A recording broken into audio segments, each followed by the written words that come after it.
Hey, everybody, and welcome to this episode of The Blind Ambition with Jack Kelly. It's your friend Rick from Blind, and today we are going to introduce you to Carlo di Florio, who's the global advisory leader of ACA Group. Before joining ACA, Carlo served for a decade as a senior regulator. First, as the director of the Division of Examinations at the and then as the Chief Risk and Strategy Officer at FINRA. Before joining the SEC in the wake of the global financial crisis, Lo was a partner at PwC in the financial services, risk, and regulatory practice. CA supports over 6,500 clients with advisory, technology, and managed services across regulatory compliance, cybersecurity and risk, global investment performance, environmental, social, and governance, mutual fund and ETF distribution businesses, and regulatory technology solutions.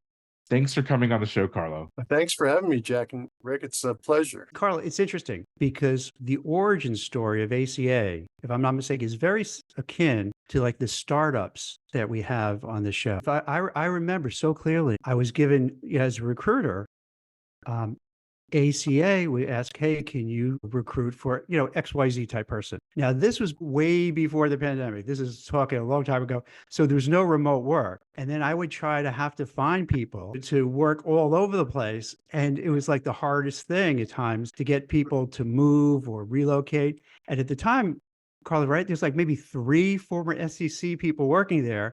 But now it's how many people do you have working there? And now it's PE, private equity owned? It's quite incredible. That's right. It's private equity backed. 10 Stars, our private equity sponsor. We're over 1,300 people. I joined 4 years ago, and we've more than doubled in size just since then. And you go back to what you're referencing, Jack, and that was, 4 brave folks who came out of the SEC.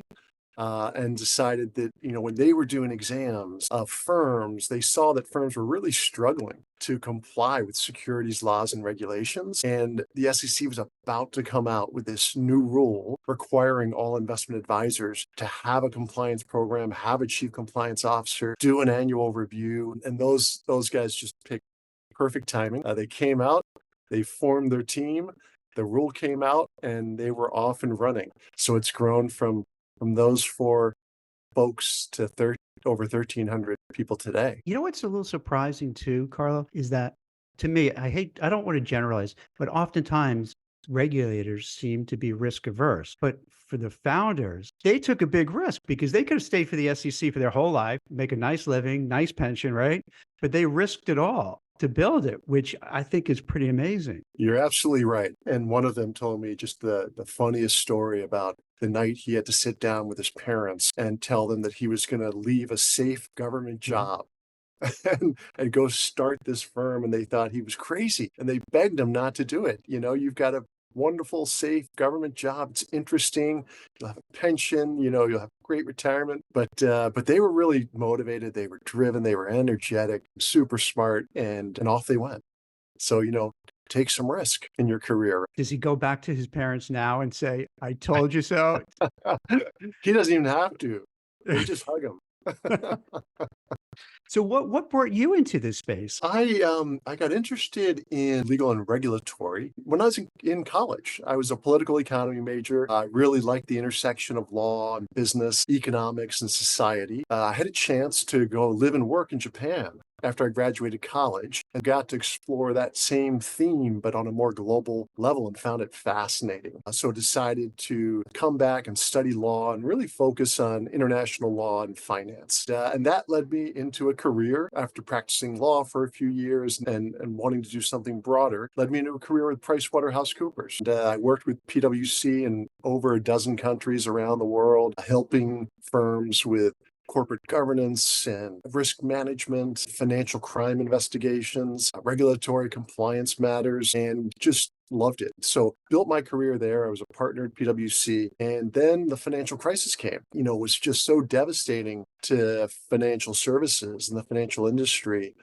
And I was really interested in giving back and helping out and going down and working with one of the regulators. It could have been the Fed, the SEC, but to help rebuild the regulatory architecture and got a wonderful opportunity to go down and become the director of the exams program at the Securities and Exchange Commission, and help implement the Dodd-Frank Wall Street Reform and Consumer Protection Act, which was the biggest financial regulatory reform since the Great Depression. It was a really fascinating opportunity, and I just loved it. And then, you know, boom.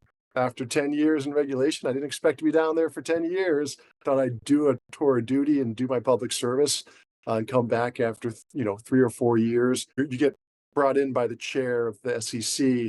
You serve really at the pleasure of the chair. And then when they leave, it's typical for the directors to leave as well, so the next chair can bring in their own. I then had the opportunity to go and serve at FINRA and help with the same mission as the Chief Risk and Strategy Officer. So two really unusual opportunities, and I just really embraced them and enjoyed them tremendously. You make it sound so easy, Carlo. But for the folks who are listening, are a little curious in terms of what exactly a compliance role or regulatory role might look like. How does one get into that field? You mentioned your time at PwC, but are there any other kind of career paths for those that are curious in this function? It's a great question. And I should say, Rick, if that sounded easy, it wasn't easy. I failed at a whole lot of things that I tried along the way, but also ultimately found things that I enjoyed and succeeded at. It's all about the getting up, brushing yourself off, and jumping back in.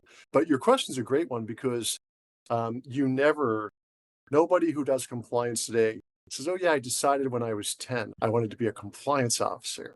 Right? That's no one ever said that. Right. So, but I think it's more similar to the path that I took, right? Like something intrigued you about business and law, and maybe that took you to law school. And now you know the law, so you can help firms comply with laws and regulations. That's a pretty common path. Another one is folks who study finance or business or accounting, and they're coming out of those schools and they're being recruited by regulators, just like they're being recruited by financial firms. It's a great opportunity, right? It's a great job. And so they explore it and they might get the job and they go try it and they like it. Another one that's really interesting for people in-house inside of firms is some people started in operations. And operations, you get to know the whole business. And it's really great background to then find yourself in compliance because you were really good in helping some compliance team with an operational issue. And suddenly they say, wow, wouldn't it be great to have that person? We're obviously have a lot of other professionals, cyber experts and environmental, social, and governance experts and technologists, and folks that really got their expertise in similar ways, but on different paths, and found their way into either the regulatory agencies or found their way into financial firms. Then as technology and cyber and ESG and all these issues became more and more regulatory priorities, those people got a chance to work in the regulatory compliance arena. Or said probably better, the regulatory compliance arena expanded out to include broader talent pools, which was really terrific development. It sounds like you benefit a lot if you were a professional looking into getting into compliance or the regulatory work of having that industry or hands-on the business experience. But what does a entry-level compliance role look like? Does one even exist? It certainly does. I'll give you an example at ACA. Our advisory work tends to be more experienced professionals, right? Because you're giving trusted advice and guidance. Our technology work tends to include pretty experienced technologists because they're designing really important solutions. Our outsourced managed services, we have built that business by recruiting really great young talent out of universities and training them ourselves. They join because they like the idea of being part of a 3-year training program where they're going to learn a number of different risk and regulatory, cyber and ESG type activities. And then they'll help clients with a particular process or a particular function and get more expert in that. And then they'll rotate to another one. There's entry roles across the board. The beautiful thing is you can really grow your career by just keeping your eyes and ears open, working hard, being open to new experiences, and really growing with curiosity. Also, Carlo, could I be crass about something here? Blind is known for just speaking their mind. they get paid very well. If people who will be watching this are not sure, for experience, compliance, legal risk, audit, anti-money laundering, and related privacy officers, they get paid very well and they have a great job. And this is going to sound wrong, but there's always these crypto scams, the Sam Bankman-Friedman stuff.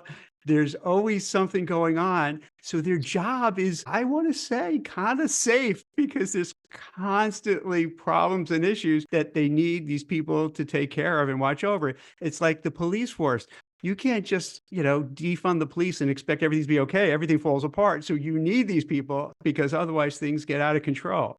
Is that Yeah. right? Because people may not realize that it's a lucrative area. It's like one of these niches that people aren't aware of that pay well, and you have for the most part, pretty good safety. Yeah, you made a handful of great observations there, Jack. One, it's a great career. It pays well, and that's really valuable. People who go to the SEC, for instance, many of them don't want to leave because it's just a really comfortable path. And again, you're going to be rewarded. So that's a great point that you made. The second point that I think you made that's really important is people like it, right? And they like it for the reason that you just mentioned. There's always interesting new frauds that are happening and challenges and risks that are emerging. So you're always learning and growing. But the other reason that they tend to really like it is because it's a wonderful mission and purpose, right? You wake up in the morning and what are you doing? You're helping firms do the right thing. You're helping them comply with laws and regulations, which are what? They're really society's rules of the road for what they expect of businesses and firms. People who are trying to do the right thing get there, and you're helping them do it, launch their business, grow their business, protect their business, and give them peace of mind. So it feels really good.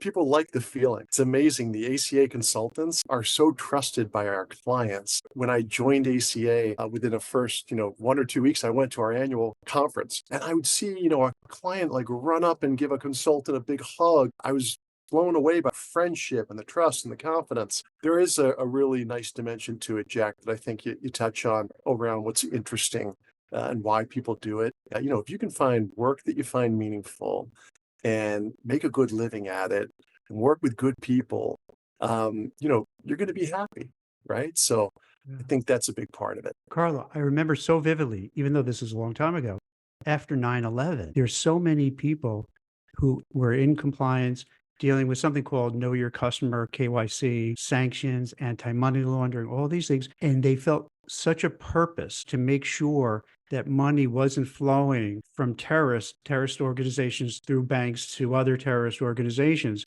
And you could, like when I would speak to them, recruiting them, they really had such a passion for what they're like, a huge passion, because they really felt, particularly at that, they always do now also, but back then it was so palpable that they felt, hey, we're not going to war, but we're doing our part here to keep things safe. And they really believed it. It wasn't like it was a cause to your point. You're absolutely right. In that case, you're helping protect your country. You're helping, right, to get the bad guys and keep them out of the healthy markets and economy. When I went down to the SEC, it was in the wake of the financial crisis and Madoff and Stanford scandals. And the team that the new chairwoman of the SEC, Mary Shapiro, assembled, we were all from the private sector. We all left these like really lucrative jobs on Wall Street to go do public service because we felt profoundly committed to the SEC and the role that it plays. And then all came back after doing that tour of duty.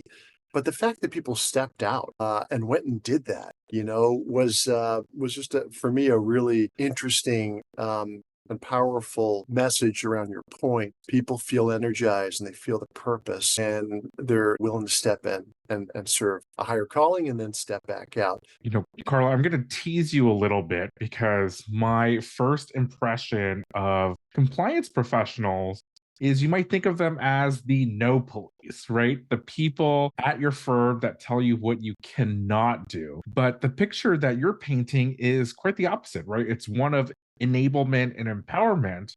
Yeah. And so I'm quite curious, what is the day-to-day actually look like for a compliance professional at a in-house shop versus a regulatory agency or something similar? Is it kind of almost like you're playing spy and detective and going after these bad guys, or is it something else entirely? It's interesting, Rick.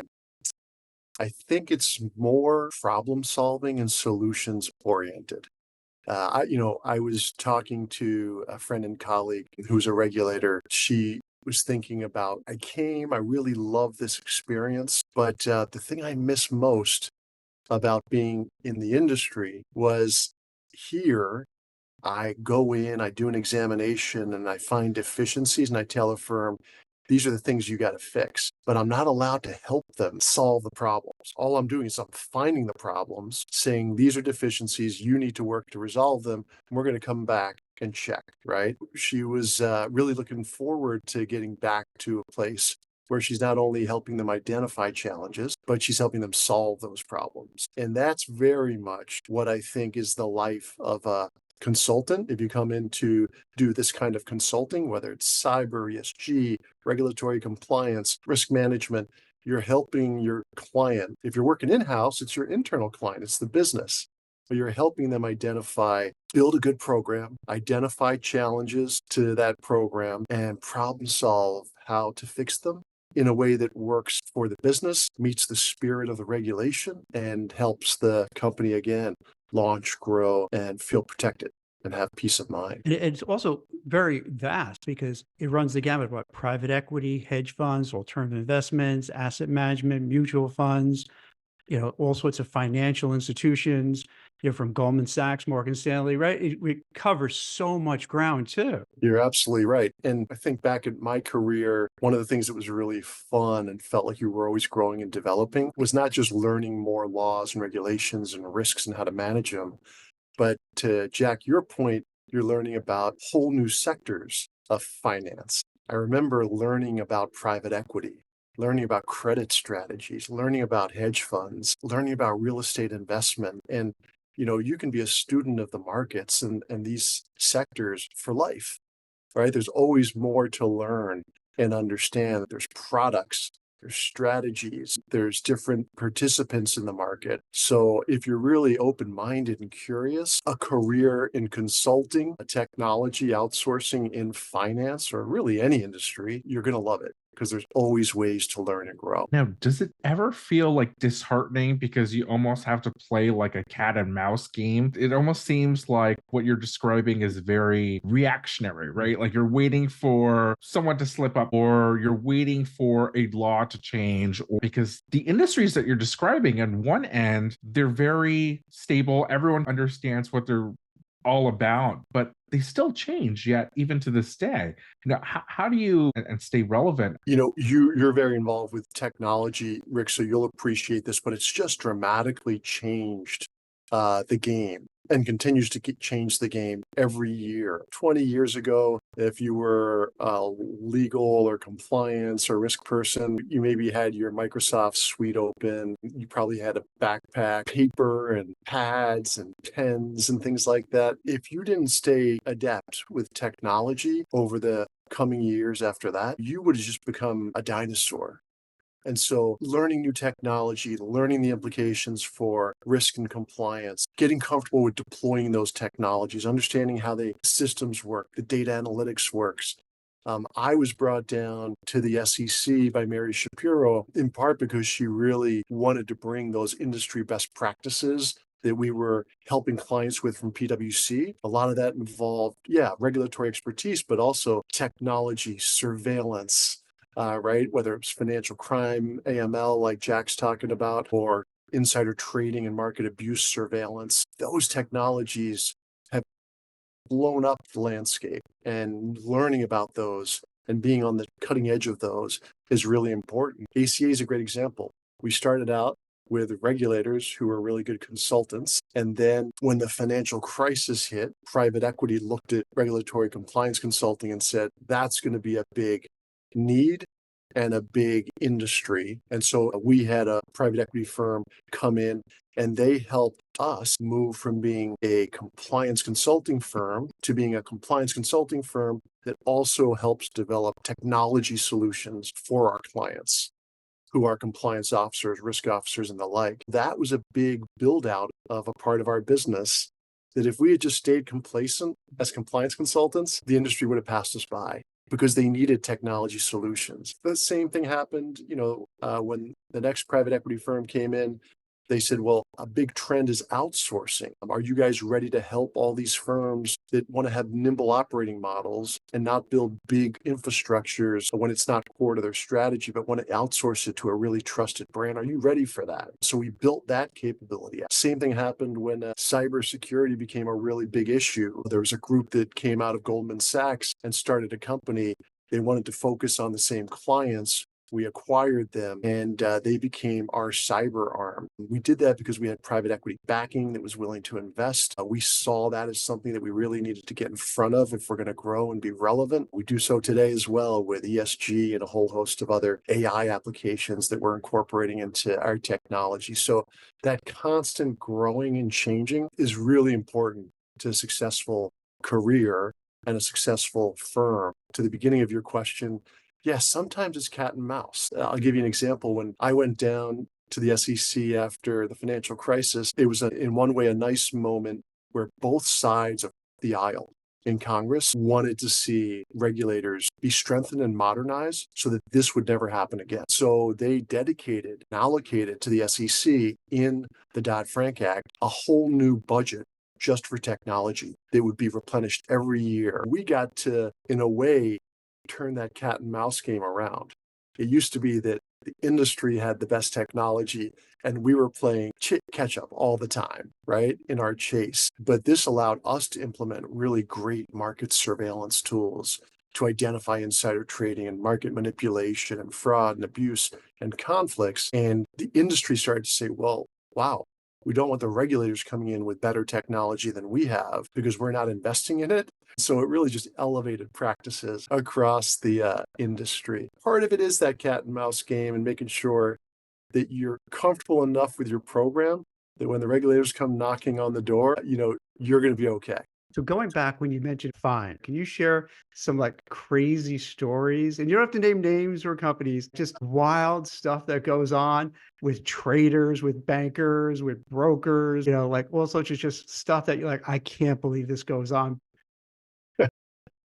It's things that will sound familiar to you. In the securities industry, for example, it's all the big insider trading.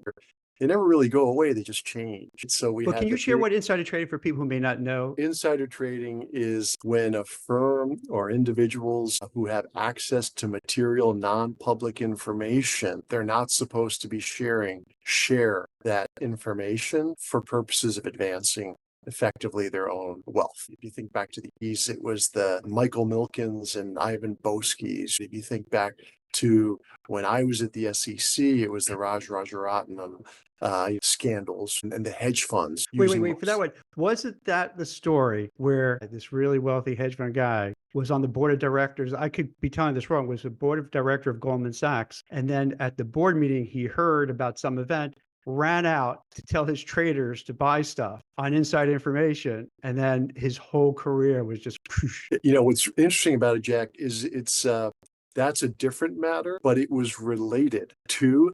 Rajaratnam.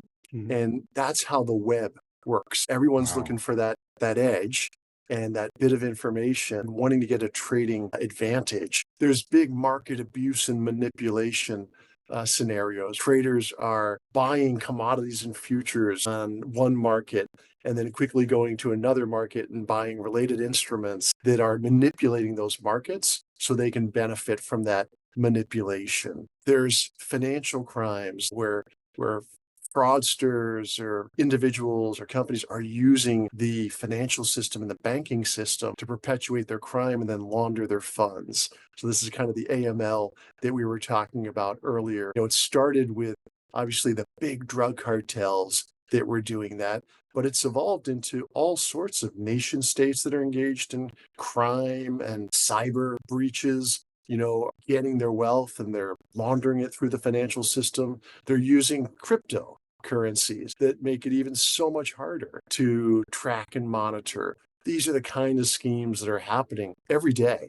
And what's What's going on is that really good people inside of really good firms, like compliance officers, lawyers, risk managers, good business people, they're trying to make sure their firm isn't misused or inappropriately used. They're trying to make sure this great company that they've built isn't going to be undermined because they brought in a trader who's decided to work with traders in other firms and rig the markets. It really is kind of neighborhood watch for the most part, and then looking to see what's the criminal element that's coming in. Can we detect it?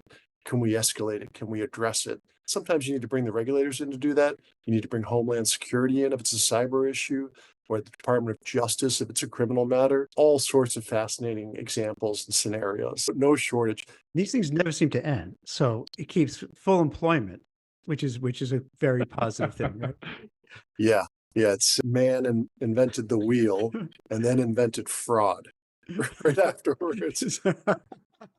We'll go and invent AI and then we'll invent AI fraud. They kind of go hand in hand. It's human nature.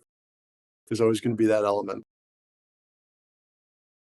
I noticed, Rick, like in the tech sector, you really don't see that. It's almost the direct opposite. Tech will do stuff and not care that much. Like, all right, are we breaking anything or are we doing anything wrong? But they just go running with it. It doesn't seem to have that sort of oversight that other areas have. Do you know what I mean? It's like you take take a car, like a self-driving car, right? Like no one's driving it and then roll it out on the streets. Whereas if, let's say, it was in a different area, there would be so much regulations before you do that and say, wait, you can't take this car out yet.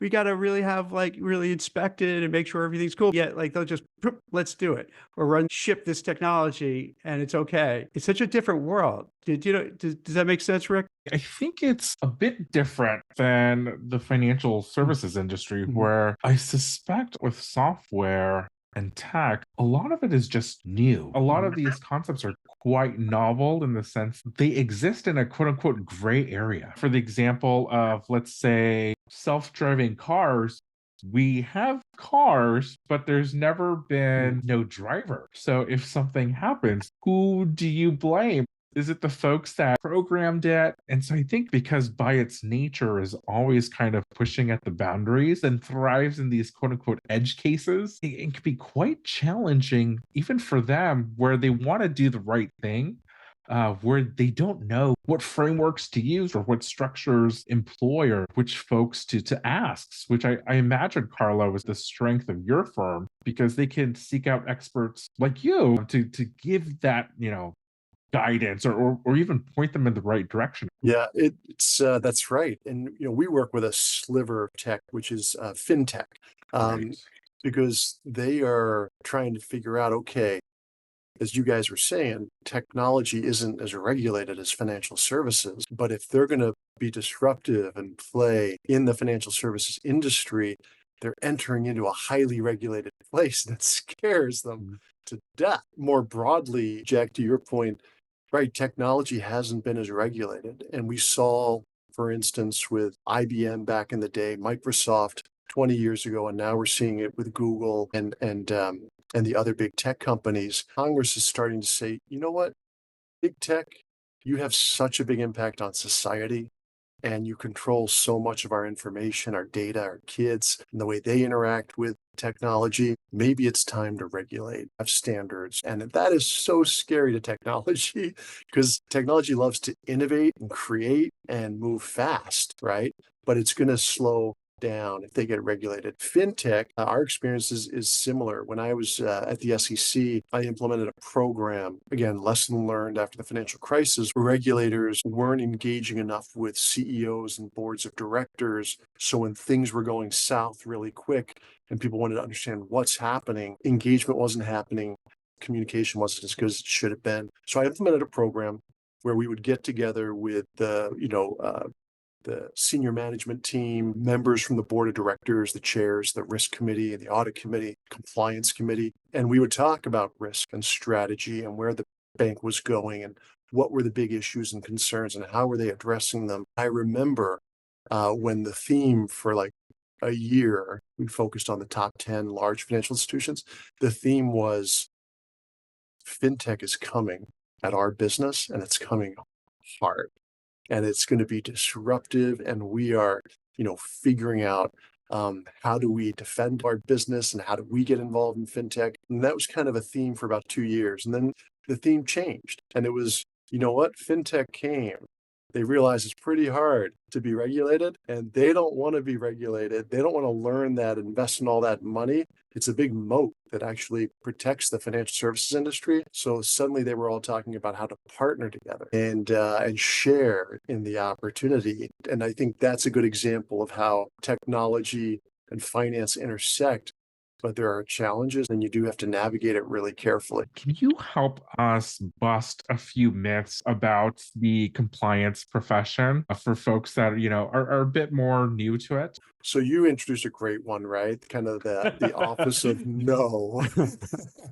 And successful compliance folks need to become the office of problem solving, right? You're helping your partners solve a problem, because if they see as the office of no, they're not going to come with their risks and their concerns. You're not going to be in the flow of information, and then you're not going to be able to help your firm, and you're going to get into trouble, right? So that is important. Like so many things, it doesn't come out of nowhere. People experience that in a real way, but it's probably a bigger myth than the reality. I think most compliance and risk officers, legal officers, are really problem solvers. And that's what they like, and that's what they pride themselves on. Another one is, this is going to be shocking, but compliance people are fun. They're not boring. People are worried, like, oh, it's just delving in the rules and the regulations. It's just actually a wonderful community of professionals that are innovative and creative and do great work and are really fun and intelligent. Other myths about compliance. I think there's a myth that regulators are, and again, every myth has some truth. But when I got to the SEC, a lot of what I heard was, regulators are young and uninformed. They come in, they don't know what they're looking at. And, we spent a lot of time when I was there recruiting really super talented people from the industry into the regulatory agency, because they love the mission and the mandate. They love the impact they could have on the industry. And today, I think it would be wrong to assume that there's young, uninformed regulators. People who are going to come knocking on the door now are really knowledgeable, have deep expertise. They're not just sort of accountants and lawyers. They can be technologists, they can be product experts, they can be sector experts. What I hear from firms is, one, they really like that, right? Because it makes for a more valuable interaction, and they really do learn more all the way around. But I think that's a myth to bust. The other is that regulators can't keep up with the industry. They're always lagging behind. And we already talked about how Dodd-Frank allowed the regulators to leapfrog to an extent the industry with tech and data analytics. So now they're on an even playing field. And then just the old, you have to be a lawyer or accountant to get into compliance or risk. Not the case. Today, people are really excited to bring technologists onto the team, really need product experts. They want people who understand the business they're responsible for. They love having operations folks and business folks on the team. It's a great career, an area for anyone to explore. Those are some of the myths that I think are out there that can be busted. I think we could consider them busted. I really appreciate this window into compliance and the regulatory landscape. I find your background so interesting in the fact that you can kind of go in between both, right? You can work in-house, certainly work in public service, and then go back to the private sector and even start up a consulting gig and be very, very successful. So thank you, Carlo. You're welcome, Rick. Thank you. That's it for The Blind Ambition. If you enjoyed the show, please leave us a 5-star rating and a review. And don't forget to subscribe wherever you get your podcasts. Thanks for listening.